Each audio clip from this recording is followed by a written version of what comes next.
কলকাতার পার্ক সার্কাসের পাশে নতুন উঠছে স্কাইলাইন টাওয়ার। ১৮ তলা চকচকে অফিস বিল্ডিং। সেখানে রাতেও আলো জ্বলে থাকে। আইটি কোম্পানিগুলোর ২৪ ঘন্টারই কাজ সেখানে। তবুও রাত ১০টার পর প্রায় ফাঁকা হয়ে যায় পুরো বিল্ডিং। রাহুল ২৭ বছরের একজন সফটওয়্যার ইঞ্জিনিয়ার। সেদিন কাজ শেষ করে নিচে নামছিল। রাত তখন প্রায় পৌনে ১২টা।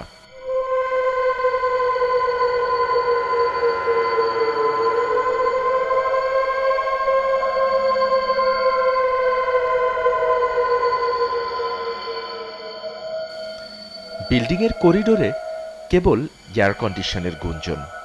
লিফটের সামনে এসে সে দেখল দরজা আধা খোলা, ভেতরে আলো জ্বলছে টিমটিম করে।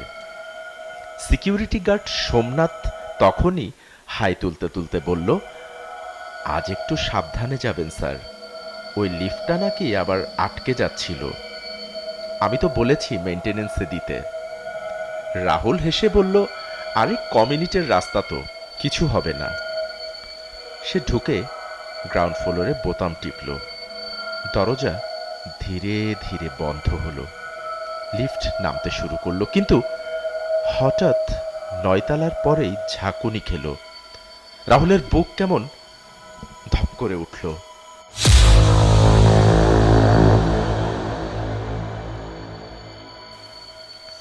ডিসপ্লেতে সংখ্যাগুলো টিমটিম করছে আর লিফট থেমে গেছে মনে হচ্ছে।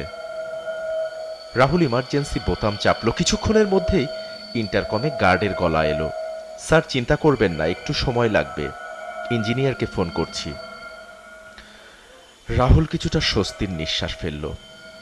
ঘড়িতে দেখল প্রায় ১২টা বাজতে গেছে। ঠিক তখনই লিফটের ওপরের লাইটটা ছট করে নিভে গেল।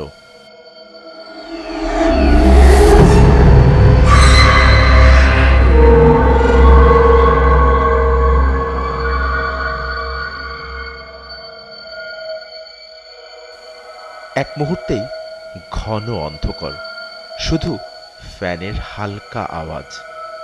রাহুলের মোবাইলের ফ্ল্যাশ চালাতেই দেখল লিফটের কোনায় একটা ছায়া দাঁড়িয়ে আছে।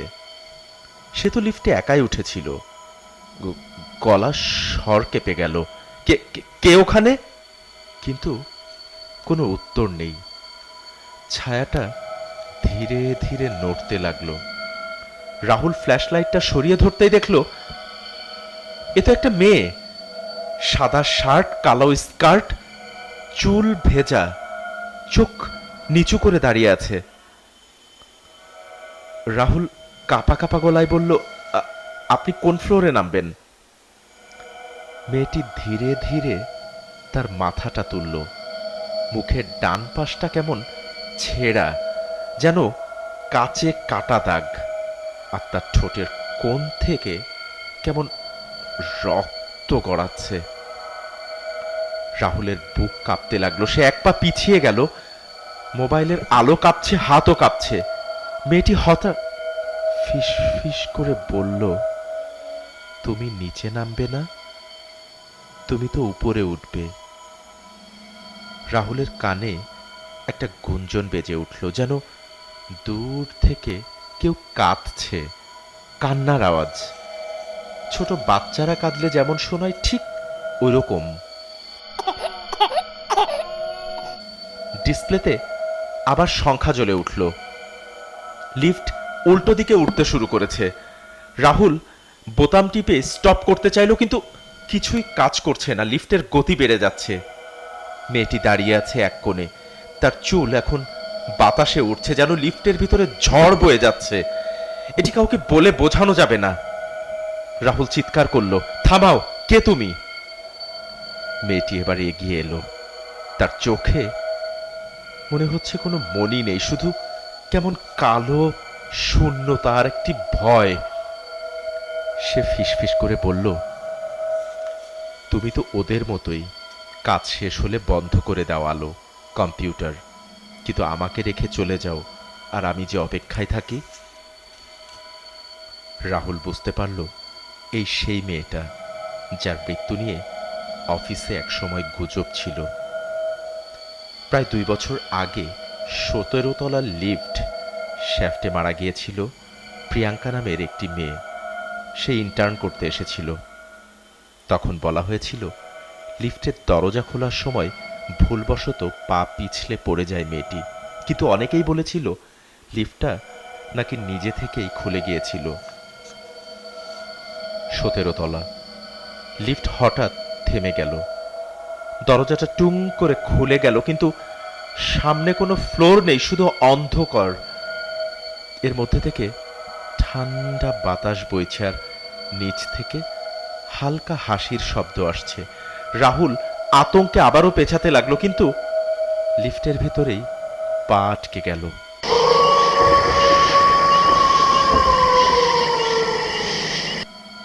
মেয়েটি সামনে এসে হাত বাড়ালো, বলল, চলো আমি নিচে দেখাবো।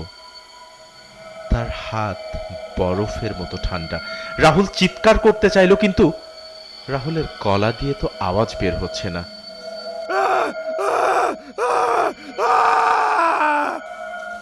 এই মুহূর্তে লিফটটা নিচের দিকে ঝাঁপিয়ে পড়ল। রাহুল চোখ বন্ধ করল। তারপর আর কিছুই মনে নেই রাহুলের। সকালে বিল্ডিংয়ের সিকিউরিটি স্টাফরা দেখল লিফটটা গ্রাউন্ড ফ্লোরে দাঁড়িয়ে আছে, দরজা খোলা, কিন্তু ভেতরে কেউ নেই। তবে এক কোণে মেঝেতে একটি মোবাইল পড়ে আছে। মোবাইলটি রাহুলের। স্ক্রিনে টাইম দেখা যাচ্ছে রাত 11:59। আর রেকর্ডারে একটা ভয়ঙ্কর শব্দ বাজছে, একটা মেয়ের কণ্ঠস্বর ধীরে ধীরে বলছে, তুমি নিচে নামবে না, তুমি তো উপরে উঠবে।